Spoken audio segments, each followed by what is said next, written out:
Hello and welcome to this Common Grounds Unity YouTube event. If you are here joining us live or if you're watching the recording, it's my pleasure to welcome you. I'm Nick Zola. I'm an associate professor of religion at Pepperdine University. And with me is Douglas Jacoby, who is a teacher, among other things, in the International Churches of Christ, also an adjunct professor at Lincoln Christian University. And I'll let Doug introduce himself in just a moment. Our format today is that Doug and I will have a conversation where we revisit a session that we once initiated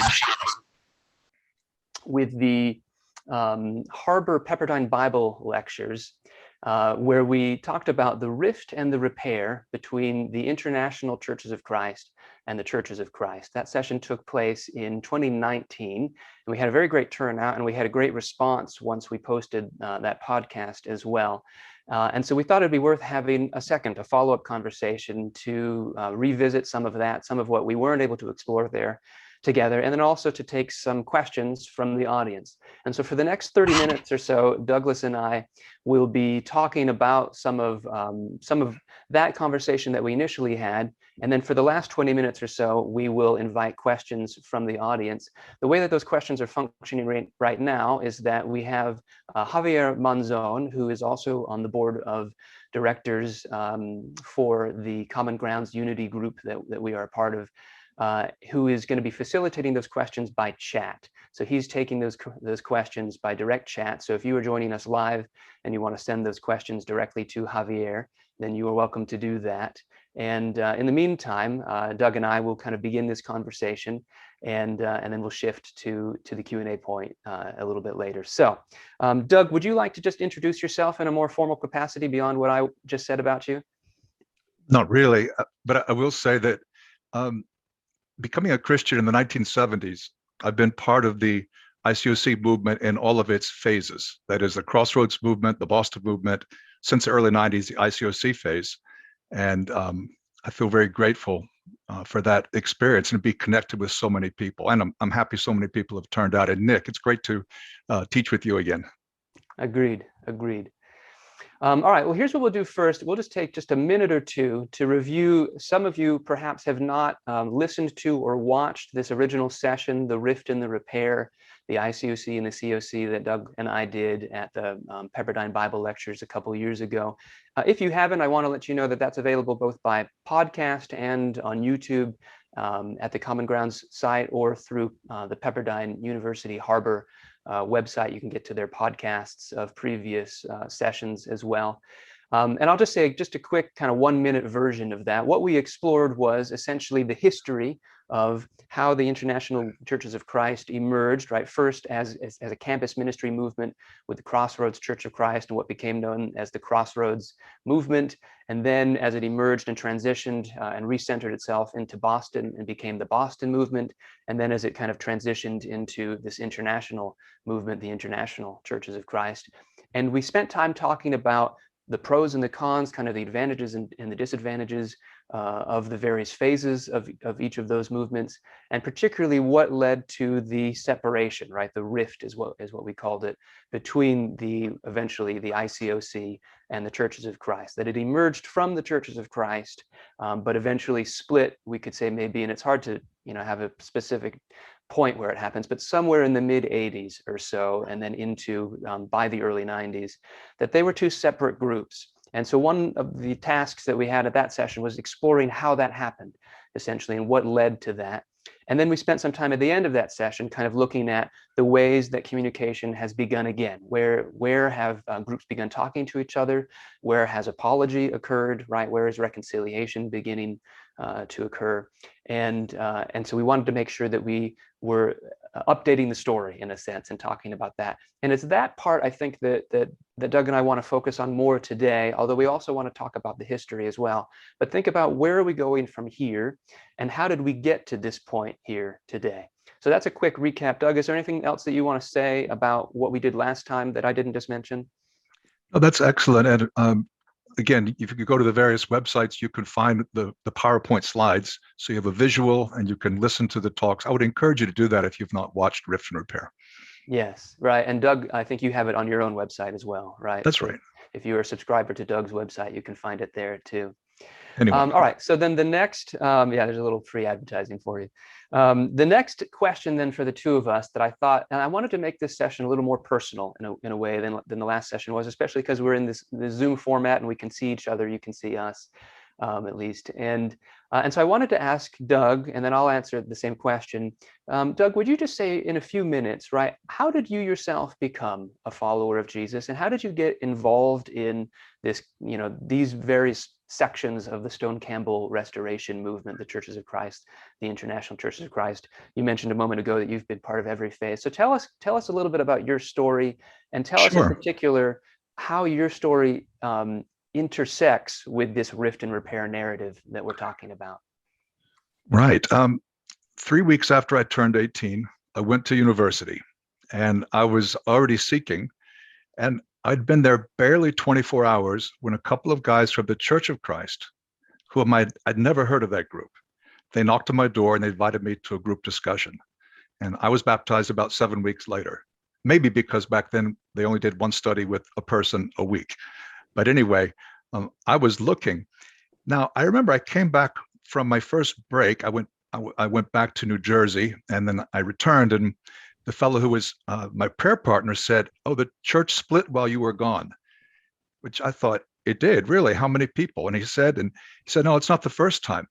Okay, what I'm getting at here is that in the Restoration movement, we have a proud, or maybe inglorious history of having difficulty working together.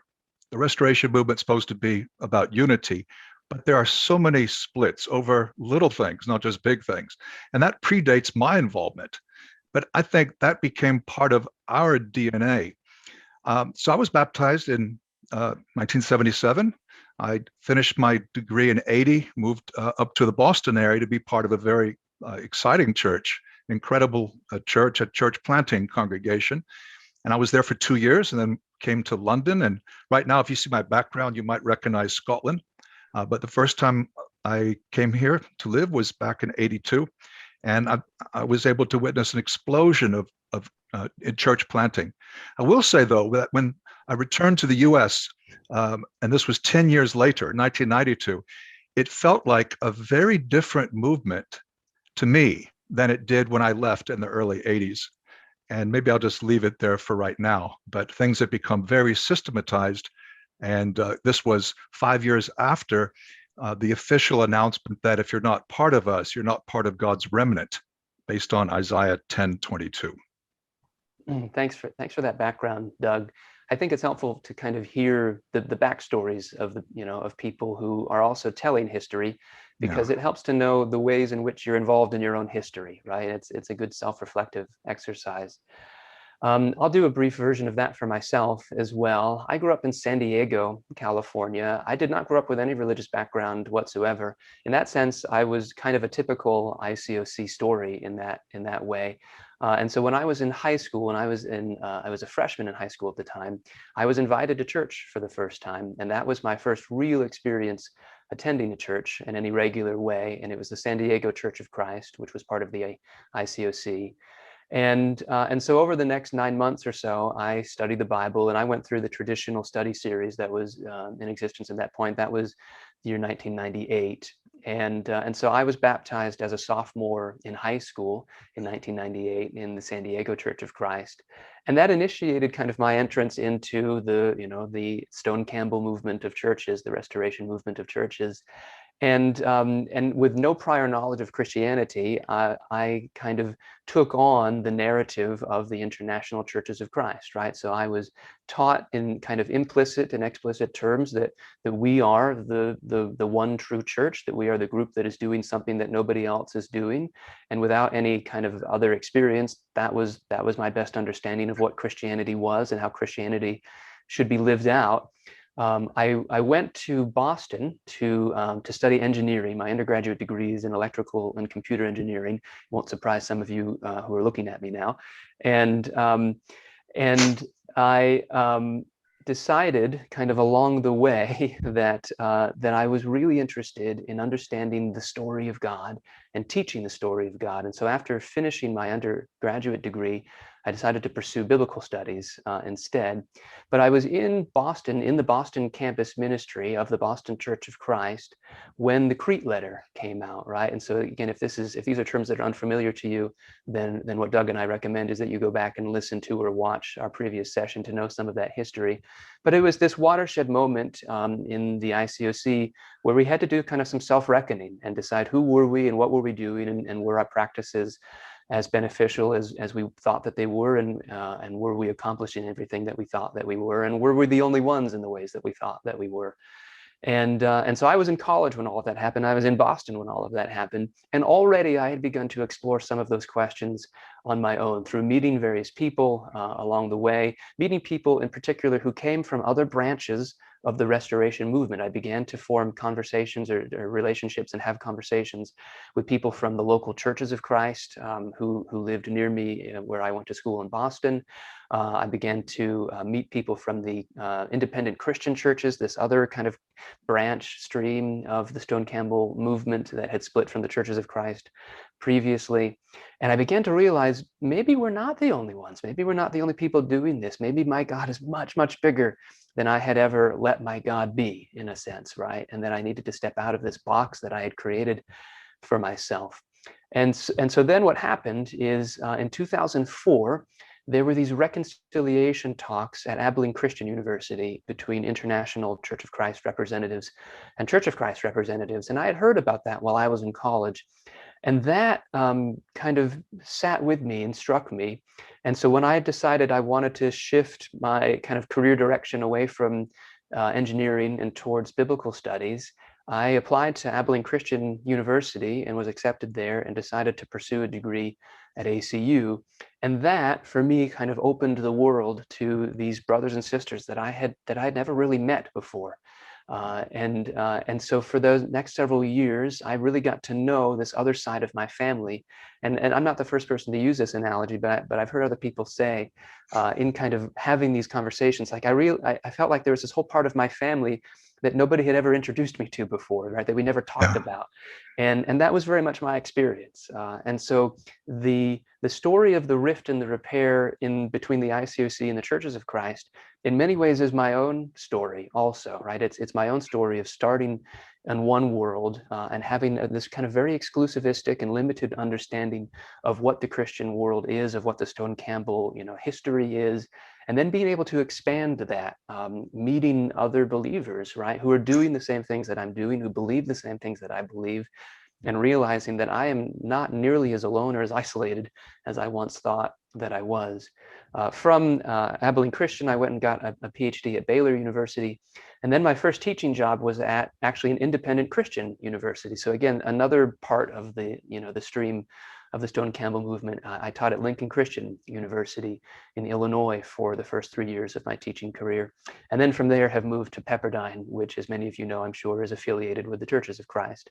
And so I've had kind of a foot in various streams, and I'm deeply grateful, as Doug, as you mentioned, kind of being part of these different phases. I'm deeply grateful to have had that, because now I've seen what it feels like to be in the ICOC, what it feels like to be in the Churches of Christ, what it feels like to be in the independent Christian churches. And so I feel like I have a deeper understanding of the kind of the strengths and the weaknesses that each of these different streams brings to the table together when we talk about unity. All right, Doug, I wanted us to kind of start with that. So we made this personal, right, and talked about how each of us has participated on an individual level within these various streams and groups. I wanted to shift our conversation then next to, I think, a question that we don't always spend enough time stopping to think about, and that's this: what do you think went wrong on each side, both what we could call now the International Churches of Christ, but what at that point was maybe the Crossroads / Boston movement, right? What went wrong for there? What went wrong on the Church of Christ side that led to this rift, that led to this kind of disunity, assuming that unity is better, assuming that Jesus prayed for unity, knowing that Jesus prayed for unity, and that's really what Jesus longs for. In your opinion, especially as somebody who lived through much of it, right? How would you assess, looking back, what broke down? think we were young. I think a lot of it has to do with simply youth and the more rigid thinking that younger people are involved in. Because I didn't have any biblical background when I came into the Church of Christ. My experience was through campus ministry. We expected everyone to have a daily quiet time, to be actively sharing faith, to come to all the meetings, even the optional ones, everything. And when we realized that some of the people in the Church of Christ in which we were embedded, some of the older people, supposedly more mature, were not doing the same things we were doing, increasingly we viewed them as being non-Christians. And that may have been the case in some instances. The churches of Christ needed to do more with evangelism. It needed to be more active in body life and outreach. However, our view that everyone needs to be just like us did not take into account life stage, aging issues of illness or sickness, or even taking into account that there's a range of gifts within the body of Christ. We wanted everyone to be the same. We thought this is what commitment looks like. And if you're not like that, then you're not one of us. And so I think we lacked humility. We lacked understanding. And of course, we regret that. Even if we never said, and not everyone in the church ICOC said we're the only true church, probably many people would have hesitated to share that or would have dreaded, but it was an impression left that this is the way, the best way, or the only way, and you need to get with the program. And so I think probably some arrogance on both sides. I don't know, looking back now, I don't know if the rift was avoidable. It might have been delayed, but if we had lost our fire, or even if we had been more discerning, I think that still would have probably provoked a strong reaction. But I would like to believe that it would have turned out differently, Nick. That's my reflection. Thanks for that, Doug. Yeah, and you touched on kind of a follow-up question that is one that I wonder about quite a bit, right? Was the break inevitable? Sometimes I've heard kind of used, or at least as a way of analogizing what happened between the ICOC and the COC. Yeah. This parable of the new wine and old wineskins idea, right? That in a sense, if you put new wine into old wineskins, as Jesus describes, it's going to break. It's inevitable. It has to happen. And I often think about and reflect on would there have been a way to integrate what the at that point the Crossroads fervor and Boston movement were bringing to the table? Would there have been a way to integrate that into the churches of Christ, right? And so I can't pretend that I represent all of the churches of Christ, and certainly I wasn't part of those conversations in the 80s when that was happening. But from my point of view, as somebody who has read some of this history and looked back, to make sure that we also allow for not blame exactly, but for responsibility on both sides. From my point of view, it looks like the Church of Christ wasn't as malleable as it needed to be in some ways, right? That this was, from one point of view, a renewal movement that was emerging from within.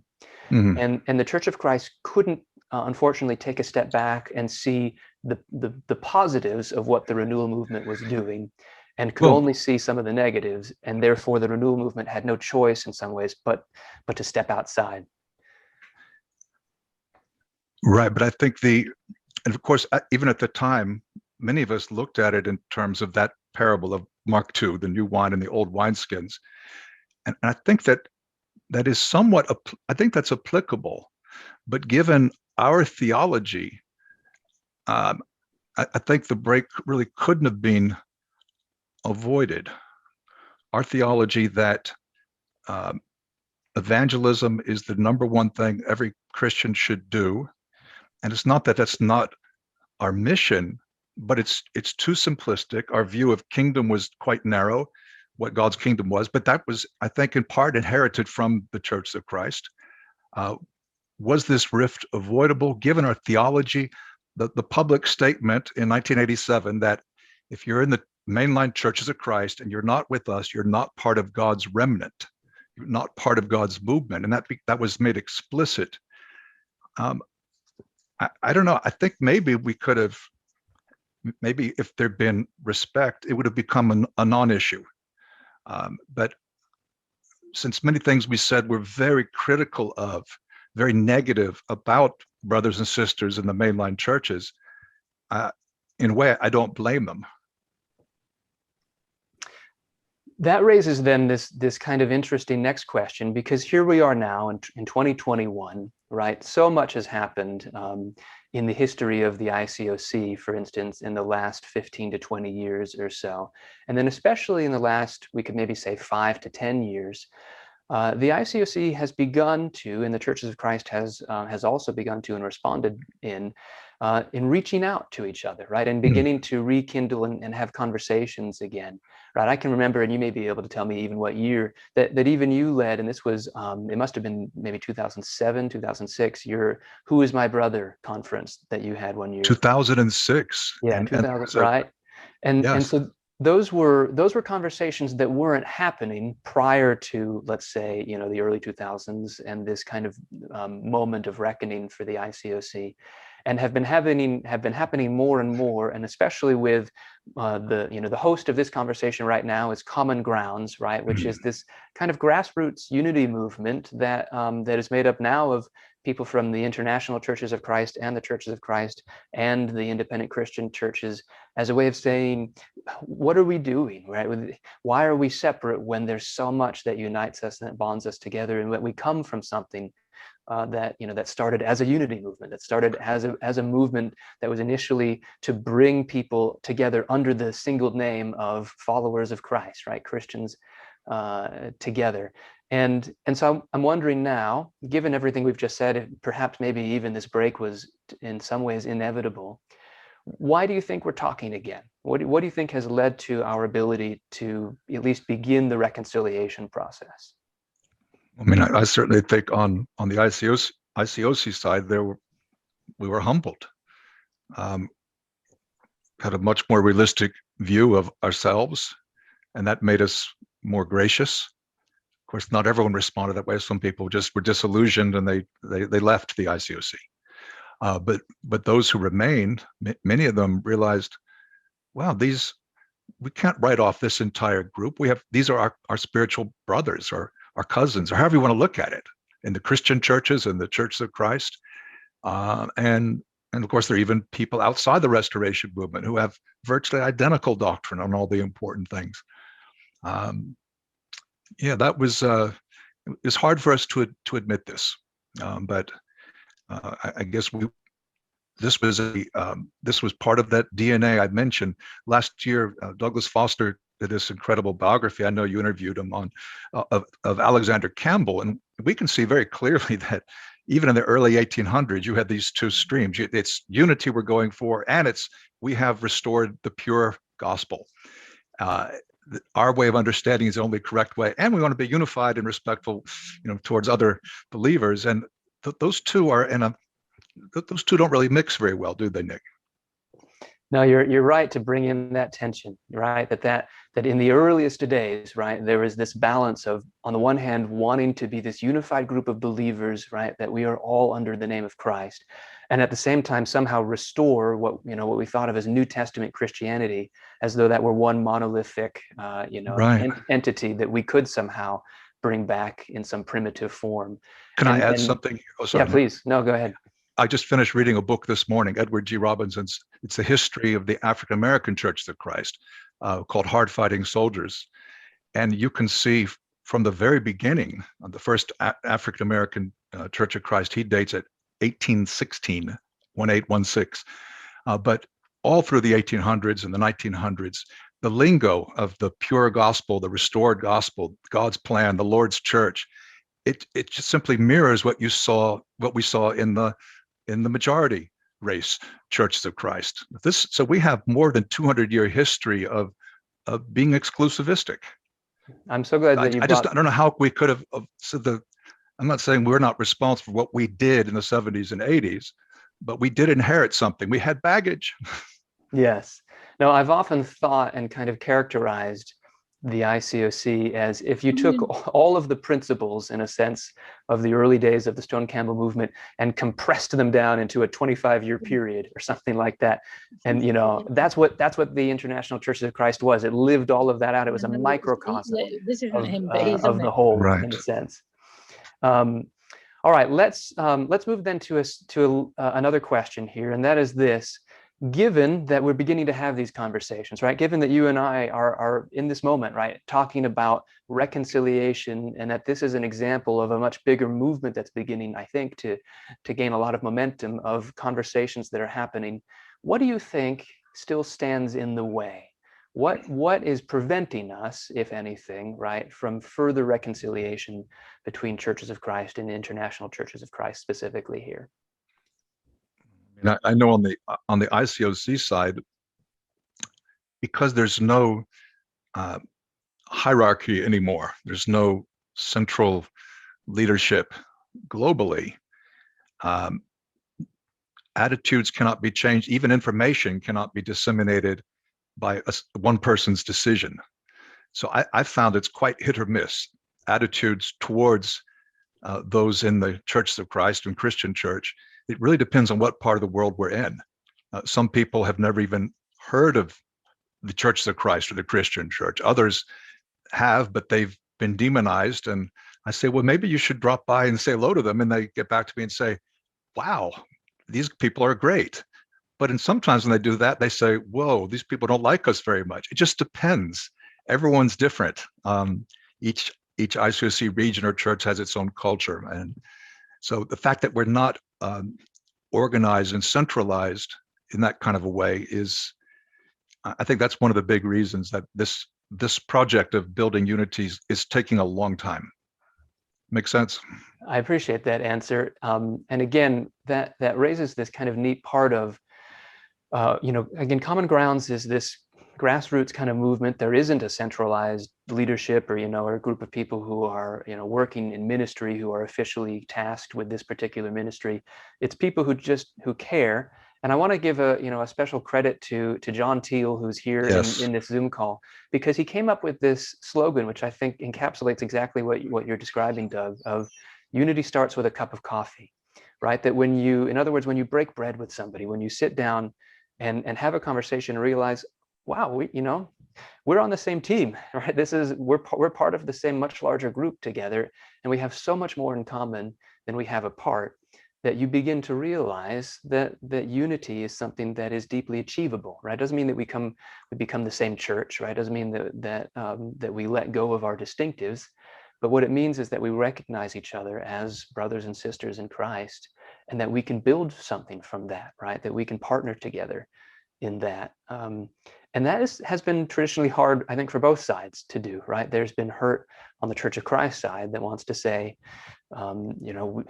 we were right and you were wrong, and we don't want to forgive. We don't want to let you back in a sense, right? And so from the Church of Christ side, there needs to be a willingness to forgive and a willingness to say, we're sorry for the ways that we contributed as well. And I think that's difficult for both parties. But I don't want to leave a wrong impression. In my experience, most of the brothers and sisters of the Church of Christ have been quite gracious. The more common response has been, you had a good thing going, please don't lose your fire. We can still learn from you. We can teach each other. I think overall the response has been quite good, at least when there's been interaction. I agree with that. I agree with that fully. All right, here's what I'd like to do. We're about 35 minutes after the hour, and I want to make sure we have a good amount of time, 20 minutes or so, of questions from the audience. So I'm going to invite Javier Monzon to come join us back in again and turn his video back on. I'm going to go ahead and pin him. Let's see. Give me a second here to spotlight him. All right, I've now spotlighted Javier, so if you are in speaker view, you should see all three of us here together. Along the way, theoretically, right, some of you have been sending in direct questions by chat to Javier. And so Javier, if you have a couple questions that you want to begin giving us, then we'd like to address that now from the audience. Sure. Thank you everyone for sending me your questions. Please keep on sending them, and if we have time, I will try to get to your question. Oh, and Javier, I just go ahead and introduce yourself too, and help us know what capacity you serve among Common Grounds. Sure. My name is Javier Monzon. I am a professor of biology at Pepperdine University, and I am on the board of directors of Common Grounds. So I'm going to ask several questions that came through the chat. We'll get through as many as we can in the time allotted. Jason and Wendy Andrew asks, if you are in an ICOC fellowship that does not talk about our shared history, embrace the Common Grounds unity, or even a discussion like this, how would you recommend going about the conversation with other members while not being divisive or causing, in quotes, trouble? We want to cause good trouble, right? Good trouble. I'll say a quick word and then I'll let you jump in, Doug. One of the ways that it seems like it can happen naturally, right, is you don't have to, without wanting to be divisive or troublesome, right? You can individually contact a local Church of Christ or independent Christian church, like look up the information and see if there's somebody there who's just interested, again, in getting coffee, right, and sharing a meal together. And it doesn't have to be formal or official or or sanctioned by one church or another. It can just be two people building a relationship together, and that builds on its own, right? Then you invite a friend, then they invite a friend, then you invite two friends, and then they invite two friends, and now you begin to form this relationship, which over time can begin to influence each of those congregations in a very natural way. Doug, what would you like to add to that? Well, whatever I add is not as good as what you said. I think that is the best way. It's grassroots, realizing those common grounds through face-to-face interaction. More and more, we're having conferences where we're inviting people from different parts of the Restoration movement. The ICOC teachers just this month had a conference on justice, and there were speakers from many different Christian groups, not even the Restoration movement. And the more we can help people to take part in these events and realize the benefits, and of course you can watch these things online, I think that's very helpful. One of the special challenges with the ICOC, even though it's not very large, it's only about 115,000 people in 700 congregations, most of the church leaders worldwide don't know any church history. They've not had any theological training, and they don't see the need to learn about church history. But if they were interested, you could also ask them to watch a program like our Rift and Repair Talk, the one we did in Pepperdine in May 2019. But this is a challenge that they've been thought that history doesn't matter because we've restarted and now we've restored the primitive faith, exactly the language that was used in the 1800s. And I don't know how you get that out of people's minds unless they have a personal connection with someone, or unless they happen to be avid readers. You can say, here, read this book, and they go, wow. Most people do better with coffee. I'll just very quickly, I want to get back to Javier, but there's this passage that I have been reflecting on. It's at the end of the Gospel of Luke, and it's when these two on the road to Emmaus have this appearance from Jesus, and they don't recognize Jesus at first, but it's then when Jesus breaks bread with them that suddenly his identity becomes known. And it's Luke 24:35. They run back, to the other disciples, and they told them what happened on the road and how he'd been made known to them in the breaking of the bread. And there's something that resonates with me about that line, that it's like we see Jesus when we break bread together. The Lord, we recognize the presence of the Lord when we break bread. And so for that reason, I recommend that you share a meal with someone who is from a different stream, and that's the beginning of something really beautiful there. All right, Javier, let's keep going. Okay. Ruthanna and Davis Riordan from Lander, Wyoming ask, how can we repair the rift between the Church of Christ and ICOC when we still have rifts within the ICOC? Specifically thinking about the recent news with the Portland Church of the ICOC and the Pacific Northwest region. Doug, I'll let you tackle that one first. I think that would make more sense for you to do. I could just give the first part of a possible response. That's a very perceptive question. Of course, the tendency to have rifts, that's in the Restoration movement, and it always has been. What I would say is that And this is the paradigm of the three circles. We have the central teachings. Then there's a next circle, which would include the important teachings that are not central, but still important. And the third circle is the peripheral matters. Jesus is Lord, that's going to be in the center. Jesus was Jewish, that's pretty important. If you miss that, you're going to miss a lot, but you could still be saved if you were confused. Jesus was born in 6 BC or whenever it was. That's really very peripheral. We tend to do fine on peripheral, and we understand the core. We do horribly with the middle circle. When something is important, like the women's role, and one group doesn't agree with another group, we just don't do well. It's not a salvation issue, neither is it peripheral. And we've just done very badly with that middle circle. I'm not sure, again, what I could add to that, right? Other than to say, finding a way to see ourselves on the same team while also being willing to disagree on things that are deeply important is one of kind of the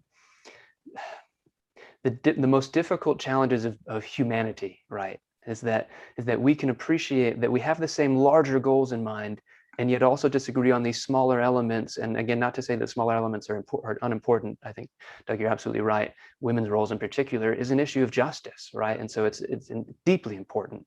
And yet somehow finding the sisterhood or the brotherhood in your fellow believer, while also recognizing that we interpret things differently.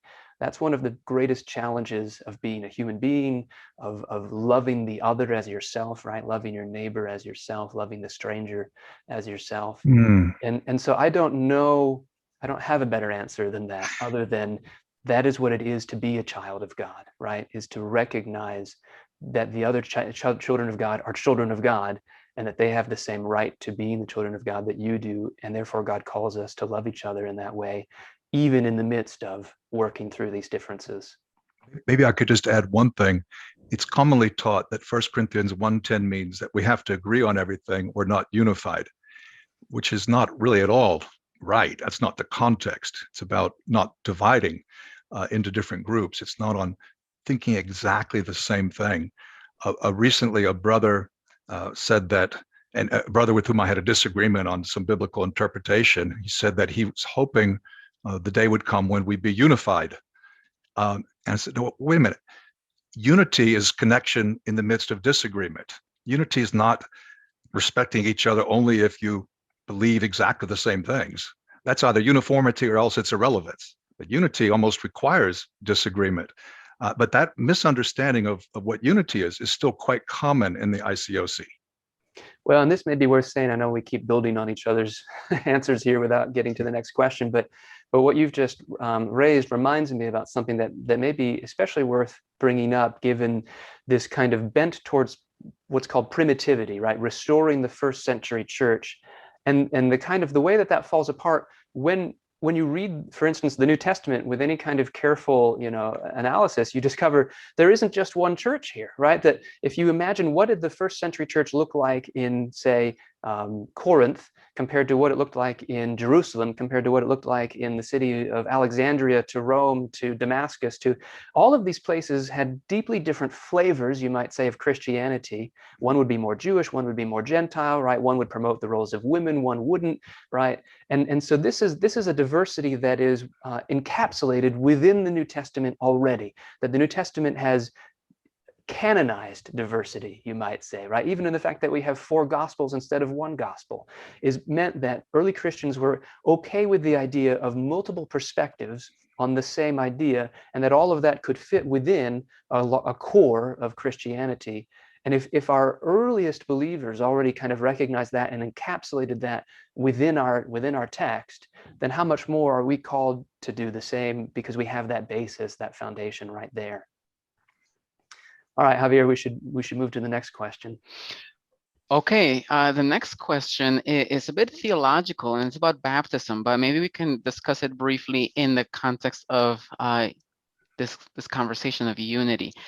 It's about how early is too early to be baptized, and I think the context that this question fits in this conversation is that some times some congregations, especially in the churches of Christ, tend to baptize early, as in like as early as 10 years old, and that baptism may be perceived as invalid in other congregations. This is a hard one. This is a good one, right? And what's interesting to me is that this is a conversation that, again, it's part of our DNA, right? This is a conversation that's been happening throughout the Restoration movement, the Stone-Campbell Restoration movement, in terms of what makes a baptism valid, not just age, but kind of implicit in that age question is, what do you have to know, right, for a baptism to work, in a sense? And the answer is, I would say, not explicit in the text, right? The answer is that you have to kind of figure out what it is that you understand to be happening at the point of baptism, and that you understand is happening in the heart of the person being baptized to make baptism what it is. I'll give my kind of brief answer to this, but let's kind of recognize that we could have an entire session on just this question, right, and exploring the contours of what this would be. My understanding is baptism is the moment when one makes a commitment to recognizing Jesus as Lord. And that commitment does not necessarily involve understanding everything that commitment will later entail, right? In other words, there's so much that I discovered after having committed myself to Jesus about the implications of what that meant in terms of what demands it would make on my life, and what, areas that I already hadn't fully kind of appreciated at the time that I made that commitment, things that I would need to give up later that I hadn't given up at that point, for instance, or other kind of sacrifices that would come along with declaring Jesus as Lord. But am I confident that I had made that commitment? Yes. And so I don't know that one could ever put a particular age on when one can make a commitment, right? And I don't know even that it would be too much to say that you have to understand everything that's ever going to, that's going to entail when you make that decision. What matters is the commitment itself, right? What matters is understanding that you have declared that Jesus is Lord, and that changes how you live from that point forward. And that even if you don't understand fully the implications of all of the ways that your life will change, you've made that commitment. Doug, what would you add, or even how would you disagree with that if you would disagree? I don't want to disagree with you, but it reminds me of a time we were having this discussion, and this was in the mid-'80s. And the provisional answer was that several of the older brothers and sisters thought, if you haven't had experience of sexual sin, then you're probably not at the age of accountability yet. Now, that's interesting perspective. Of course, now I'm older, you're older, Nick. How about if you've not experienced the temptations of materialism and consumerism, you're not old enough to be baptized. You have to have fallen in the area. You have to have shown that you've fallen for the myth. It just seems kind of arbitrary. We want to nail it down. But just because we can't say at what age, what is the exact age, doesn't mean that there isn't a point at which you become ready. So I don't let people pin me down on an exact time, but clearly from being a baby and being an adult, there's a time when in God's eyes we're ready to be baptized. And that's about all I say. Well, and I'll just add too, there's this funny kind of crisis, I think, that happened in the International Churches of Christ in particular, because as a fairly new movement, it was really easy when somebody came from outside to inside to point to a point and say, look, here is the moment where you converted, right? Here's the moment where something different happened to you. You were raised in this, we taught you this, and therefore you have a really easy, moment to point to. Then when those same people began to raise their children within the church, right, they experienced this thing that honestly the Church of Christ had been dealing with for generations before, which is, what does it mean for somebody who's raised in a Christian household, in a Christian home, to convert, right? What does it mean for them to suddenly become a believer if they've been taught about Jesus all their life? Which created something of a crisis moment, I remember, in the ICOC, because they had to redefine in some ways what it meant to make a commitment from nothing when you weren't coming from nothing, you were coming from something. And that became a conversation that I had in college with people that I was meeting who had been raised in a Christian household, right? Who had been raised as part of a Stone-Campbell movement church and family, right? Who had kind of all their lives been believers, had been baptized at a certain point. But my definition was, well, you need to point what specific sins did you repent of that you had been doing that you stopped doing, right? Which made sense from my worldview, because that's how I experienced it and that's how I was taught it, but was very different for somebody who had grown up and was raised in it. And the ICOC has now, because it's been around for for a few generations, has had to kind of reconcile with that aspect of this question that they hadn't had to deal with before. So I imagine that's part of what's at the root of what Javier has raised for us. I may be trying Javier's patience. Give me 20 seconds. At the day of Pentecost, surely there were some people in the crowd who were right with God through the old covenant. As Jews, they were actually saved. But they too were told to repent and be baptized for forgiveness of sins, and they would receive the Spirit. It's just something to think about. Not to think that all 3,000 of those men who were baptized were lost, although they were all baptized for forgiveness of sins. Okay.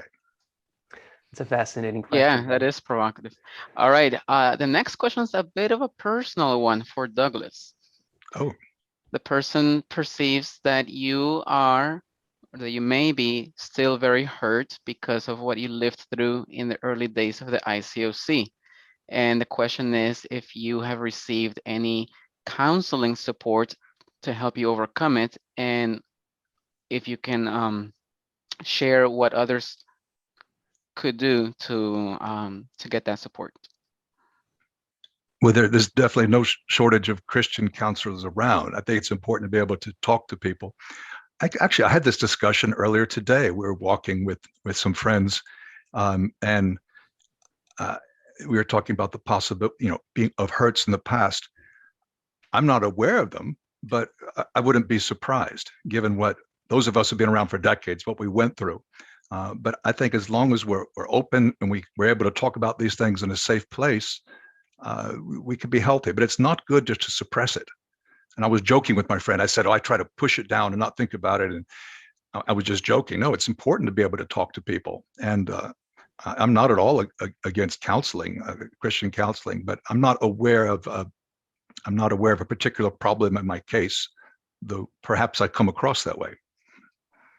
But Javier, I'll follow up on that, although the question wasn't directed to me, right? To say this, that when Doug and I did this session 2 years ago, I did have a number of people reach out to me, and Doug may have had similarly, a number of people respond to both to thank us for the session and what we provided, also to suggest that there are still there's still people being hurt in certain pockets of the International Churches of Christ, that there are still areas where some of the leftover unhealthy leadership practices are still occurring, right? And that isn't to say that doesn't also occur in churches of Christ too, right? All churches have baggage, and that's part of what it is to be human.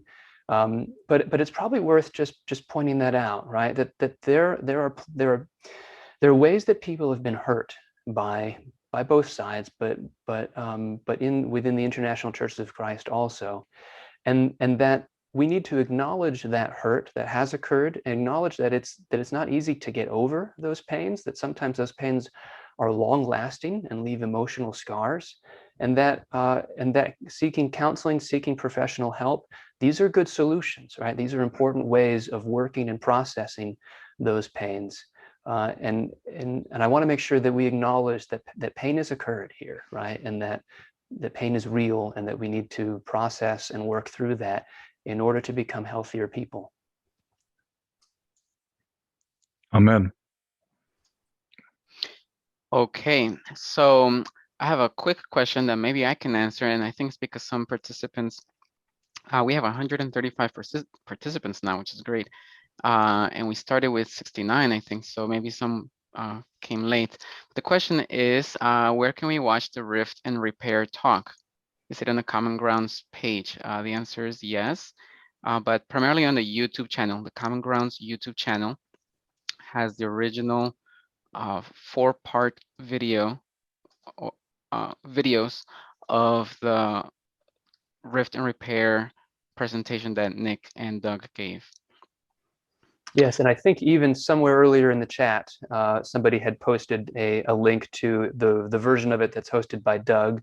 And I'll note what I said earlier, that the Pepperdine Bible Lectures, which is also called Harbor, also has it hosted on their website. And after this, we can add an extra link on the Common Grounds Facebook page. So if you are not part of the Facebook group that is Common Grounds, then you might go ahead and look for that, and we'll add that link there again at the top somewhere to remind people to go where they can find that. Javier, do you have a final wrap-up question that would be good, or that could be it if we wanted it to be? Okay, I have a question. This is based on a comment that you made, Nick, but maybe both of you can address it. Nick, you said earlier that the ICOC, or at the time the Crossroad and Boston movement, was like a renewal movement that the Churches of Christ did not really welcome. What about in recent times, the International Christian Churches new movement of Kip McKeon? Is that a renewal movement that the ICOC just hasn't welcomed? That's a fascinating way of bringing that question in. Here's what I will say, right? Far be it from me to characterize a particular group that I'm not deeply familiar with, right? So I have some vague understandings of what the International Christian Churches, this new kind of offshoot group that Kip McKeon is doing, is actively engaged in. And here's what I would say, that in a very ironic way, what the Churches of Christ felt from the International Churches of Christ, or I could say it this way, maybe it's better, what the ICOC kind of did to the Churches of Christ, from my perspective, is what the International Christian Churches, what Kip McKeon's group is doing to the Churches of Christ, or sorry, to the International Churches of Christ. Hopefully you understood what I meant there. In other words, in, let's say, the mid 80s, right, or the into the early 90s, right, the ICOC was saying to the Church of Christ, if you want to be part of God's true church, then you need to leave your church and come be part of our church. We are the one true church. We are the remnant, in other words, right? We are the ones who are pursuing the true kingdom of God. And the Church of Christ was deeply hurt by that. And the Church of Christ was saying, why are you saying? We're doing things too. We're living out our understanding of what it means to be believers in Jesus. And so how can you say those things? And the ICOC said that's the way things are. And then fast forward 20 years, right? And the ICOC has this kind of reckoning moment due to the Crete letter. The Kip McKeon's kind of group has early on, some kind of connections, but then eventually becomes a separate breakaway group from the core of the International Churches of Christ, and then does the very same thing, makes the same kind of call out moves of, if you want to be a true follower, if you want to be part of the remnant, you need to leave and come be part of us. And it's what we've kind of been saying already today, that here is this cycle, right? It's part of our DNA, and we're seeing it lived out in yet another instance. Now, whether it's your question is it a renewal movement? I don't think that I would characterize it as such. All right, I think I would characterize it as a group that is continuing some of the less healthy practices that made the ICOC end up breaking away from the Church. Yeah, I might say. Let me turn it over to Doug for that.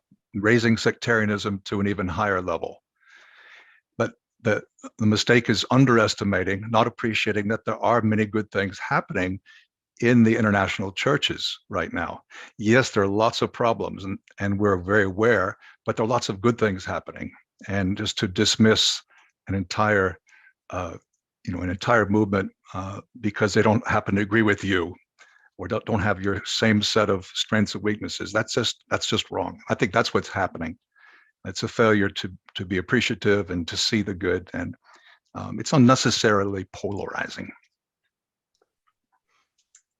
All right, we have reached 1 o'clock, Thank you so much. So as Javier mentioned, we had up to 135 participants here, right? So this has been deeply gratifying to see how many are interested in this. If you're watching the recording later, then thank you for watching this recording also.